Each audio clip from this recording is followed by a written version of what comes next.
அஸ்ஸலாமு அலைக்கும். நான் இந்த மீண்ட கறி எங்கே நேக்குறோன்ட்டு காட்டுறேன். இது நார்மல் ஆகிட்டு எல்லாருக்கும் ஆக்க கொஞ்சம் திக்குது ஆயங்கும் ஃபஸ்ட் டைம் ஒரு மீண்ட கறி ஆக்கడానికి ನಂದು ಈ ವಿಡಿಯೋ ಹೆಲ್ಪ್ ಆಗುಂಟು ವಿಚಾರಿಕಡೆ மீண்ட கறி ஆக்குகிட்ட நான் ஒரு தேங்காய் சர்ச்சுக்கு வந்துடுறேன். அது சாதாரண ஒரு மீடியம் தேங்காய் டிக்கரு ஒரு இத்தனை பெரிய தேங்காய்க்கு ஒரு டேபிள் ஸ்பூன் கொத்தம்பரி പിന്നെ ഒരു 1/4 ടീസ്പൂൺ തര മഞ്ഞളുടെ പൊടി ഇടുക. പിന്നെ ഉണക്കമുളക് എടുത്തിട്ട് ഇതൊരു അന്താജ് ഒരു 3-5 ഉണ്ട്. ഇത് ഞങ്ങൾ ചന്ത കലക്കിയിട്ട് ഇതേ തേങ്ങയ്ക്ക് ഇടണം. മുളക് പിന്നെ കാരத்துக்கு தெரியல ஏறக்குறைய ஆக்க இது இப்போ நாங்கள் கிரைண்டரில் அரைக்கணும். அதுக்காகிட்ட சந்த கலக்கி வச்ச கிரைண்டருக்கு நான் தேங்காய் இடுறேன். இட்டுட்டு இதுக்கு தண்ணி பீத்திட்டு நாங்கள் நைஸாகிட்டு அரைக்கணும். இப்போ நான் ஒரு கப்பளத்தை தண்ணி பீத்தி இதுக்கு பீத்திட்டு நாங்கள் இது ಚಂದ ಹಚ್ಚಿಟ್ಟು ಇಟ್ಕೊಂಡು ಗ್ರೈಂಡರ್ಗೆ ಮಸಾಲೆ ಇಟ್ಟಲ್ಲಿ പിന്നെ நாங்கள் ಇದ್ರದ್ದು ಅಪ್ಪಪ್ಪ ಕೂಟ್ಕೊಂಡು ಇಟ್ಕೊಂಡು പിന്നെ ಮೀಂಡ ಕರಿ ಹಾಕೋಗು പുളി വേണം. அதுக்காയിട്ട് நான் ஜாரிகை ஓடி எடுத்துறேன். ஜாரிகை ஓடுறது எப்போ நாங்கள் சிறிய கட்டாக்கிட்டு ஒரு டப்பிலிட்டு வைக்கணும். நாங்கள் மீண்ட கறி ஆக்கும் எத்தனை வேணும் அத்தனை எடுத்துட்டு அதை சந்த கழுகிட்டு தண்ணி பீத்திட்டு நாங்கள் அதில் நனைய வைக்கணும். ಇದು ஒரு 1/4 ಗಂಟೆ ನೆನೆಸಿಟ್ಟು ಬೆಚ್ಚಂಗೆ ಅದರ ಪುಳಿ ಎಲ್ಲ ಚಂದಕ್ಕೆ ಬಿಡ್ರು. ನಿങ്ങളೊಟ್ಟು ಜಾರಿಗೆರೆ ಓಡಿನಲ್ಲೆಂಗೆ ನಾವು ಪುಳಿ ಯೂಸ್ ಹಾಕಿದ್ರೆ ನಂಗೆ ಇತ್ತರ ಪುಳಿ எடுக்கணும். ஒரு அந்தாஜு இத்தனை புளி மேடு உள்ள மீண்ட கறி மசாலா சாதாரண அரிஞ்சம் ಬಂತು. இப்போ நம்ம ಈ மசாலோட ಖಾರ ಕೊರಡಿ ಪಲ್ಯ ಕಂಡೆಂಗೆ நாங்கள் இப்போ இங்கே அரையும்போது ஒரு 2-3 ಮೊಲವು ಇದಕ್ಕೆ ಈ ಕಲ್ಲಿಗೆ ಇಟ್ಟಿಟ್ಟು ಅರಕೊಂಡು പിന്നെ நாங்கள் ಈ ಮಸಾಲೋட ಅಪ್ಪಪ್ಪ ಕೂಟ್ಕೊಂಡು ಇಟ್ಕೊಂಡು ಇಲ್ಲೆಂಗೆ ಅದು ಉಲ್ಕ ಮಾತ್ರ ಅರೆಯಿದು ಭರ್ತಾರ ಇಲ್ಲ. ಈ ಮಸಾಲೆ ಅರಿഞ്ഞിട്ടിക്കുമ്പോഴേ ನಾನು ಮೀನು ಕಲ್ಗಿಟ್ಟು എടുக்கிறேன். ഇതിപ്പോൾ நான் கல்கிக்கு വെച്ച மீனாയിട്ട് இக்கரு இது நான் ಉಪ್ಪು ಸಮ ಪಟ್ಟಿಟ್ಟು ಕಲ್ಗಿ ಬೆಚ್ಚಿರೆ ಅದರ ಮಣ ಹೋಗೋದವರು ಚಂದ ಕಲ್ಗೋಣ ಮೀನದು. ಇದಕ್ಕೆ ಏದು ಬೇನೆಂಗು ಮೀನಿಡ ನಾನುಡೆ 3 ಮೀನು ಇಡ್ತಿರೋ. പിന്നെ കറിക്കിടുകയായിട്ട് ഞാനിവിടെ ഒരു നീരുള്ളി ഒരു ടൊമാറ്റോ ഒരു പൂള് ഇഞ്ചി പിന്നെ ഒരു 4-5 ಕಾಯಿಮುಳ ಇಡ್ತಾರೆ. ಫಸ್ಟಿಗೆ ಈ ನೀರ್ಲಿಡೋ ಅದರ ಪಾಡಿ ಹಾಕಿಟ್ಟು ஒரு ಭಾಗತ್ತದು ചെറിയ പീസ് ആക്കിയിട്ട് കട്ടാക്കിടെ. അതേപോലെ തോട് എടുത്ത് വെച്ച് ഇഞ്ചിയത് ചെറിയ പീസ് ആക്കിയിട്ട് കട്ടാക്കിയിട്ട് എടുക്കടെ.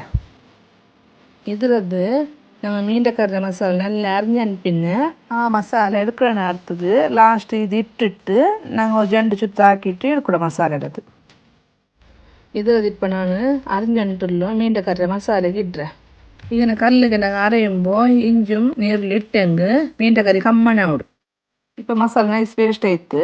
நான் கிரைண்டர் ஆஃப் ஆக்குறேன். இது நாங்கள் கிரைண்டர் எடுத்து போன மசாலா இட்டுக்குது. இதுக்கு நான் கிரைண்டர் கல்கி போன தண்ணி பீத்துறேன். தண்ணி பீத்திட்டு நாங்கள் நோக்கிட்டு எத்தனை தெளிப்பு மந்த நோக்கிட்டு ஹத்தாக்கணும். நாங்கள் யார் தெளிப்பாக்கோ தீரேன் நம்ம இதுக்கு புளி தண்ணி பீத்து விற்குது. இதுக்கு நான் ನೆನೆಸಿಟ್ಟು ಬೆಚ್ಚ ಜಾರಿಗಳ ತಣ್ಣಿರೋದು 1.5 ಕೈಲಿ ಹತ್ರ ಬೀತ್ರೆ ಇದು ನೋಕಿಟ್ಟು ಬಿತ್ತರು ಯಾರೇ ಬೀತಂಡ ಯಾರೇ ಬೀತಂಗೆ ಕರಿ ಪುಳಿ ಆಡು ಇದು ನೋಕಿಟ್ಟು நாங்கள் புளி இல்லைங்க பாடத்தில் பீத்தணும். இப்போ நான் நீர்லின் டொமேட்டோது ചെറിയ പീസാക്കിയിട്ട് കട്ടാക്കുறேன். പിന്നെ കായ്മുളക് ഉദ്ദ കട്ടാക്കുறேன். ഇത് ഞാൻ അരച്ച് വെച്ച് മീൻட കറി മസാലയ്ക്ക് ഇടുறேன்.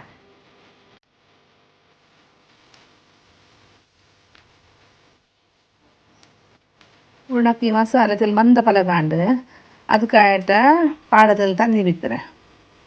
ഇത്ര തെൽപ്പിക്കട്ടി யாரும் தெல்ப்பு வேண்டாம். அது പിന്നെ மீனிட்டாകുമ്പോൾ പാടത്തിൽ തെൽപ്പ് കൂട്ടുறது. இப்போ இது பேப்பர்ட்டாയിട്ട് நான் கேஸ் ஸ்டவ்ல மேலே வச்சுட்டு கேஸ் ஆன் ஆக்குறேன். இதுக்கு நான் உப்பிட்டுட்டேன். இப்போ உப்பிடுறேன். நாங்கள் எத்தனை வேணும் அத்தனை உப்பிட்டுட்டு கலக்கிட்டு முச்சி வைக்கணும் பேக்கோகாயிட்ட. പിന്നെ பேக்கோத்தோறும் நாங்கள் நடுக்கொருக்கா கையிட்டு இக்கணும். அதே போலமே பேச்சிட்டு தூயாத்த போல நாங்கள் நோக்கிட்டு இக்கணும். இப்போ ഈ കറി നല്ല പേച്ചിട്ട് நான் ஒரு கையில் இட்டுட்டு நடி மேலே ஆக்கிறேன். அதில் പിന്നെ கல்கி வச்ச மீன்றது நாங்கள் மெல்ல பொடியாவத்த போல மெல்ல இடணும்.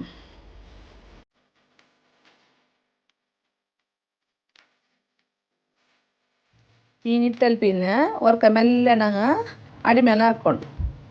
ಈ ಮೀನು பொடியாவத்தீரா மெல்ல அடி மேலே ஆக்கிட்டு நாங்கள் கறியிடது பேக்கோகாயிட்ட முச்சி ಬೇಯ್க்கணும்.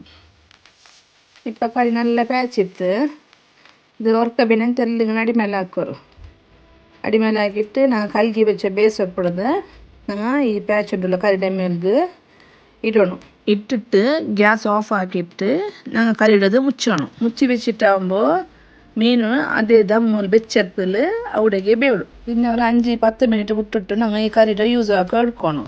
ഇല്ലെങ്കിൽ മീൻ അവിടേക്ക് പച്ച പോലെ ഇരിക്കുന്നത് മീൻ ഉപ്പ് പുളിയെല്ലാം വലിച്ചിട്ടിക്കില്ല. പിന്നെ ജാതിക്കയുടെ ബദലിക്ക് പുളി ഇട്ടുണ്ടായെങ്കിൽ ഞങ്ങൾ നീരിലും ഇഞ്ചും കല്ലിട്ടില്ലേ അതേ ടൈമിಗೂ ಅದರೊಟ್ಟಿಗೆ ഞങ്ങൾ പുളി ഇട്ടിട്ട് ಒಟ್ಟಿಗೆ ಹಚ್ಚಿಟ್ಟು എടുക്കണം. ഇപ്പം ഞങ്ങൾ നല്ല സ്വാദായ മീൻ്റെ കറി റെഡി. ഈ വീഡിയോ നിങ്ങൾ ഇഷ്ടമായിട്ടിക്കൊണ്ട് വിചാരിക്കണേ. ഇഷ്ടമായിട്ടിരുന്നെങ്കിൽ നിങ്ങൾ ഇത് ലൈക്ക് ആക്കോರು, സബ്സ്ക്രൈബ് ആക്കോರು, അതേപോലെ നിങ്ങളുടെ ഫാമിലി ഫ്രണ്ട്സ്ಗೆಲ್ಲ ಶೇರ್ ಹಾಕೋರು.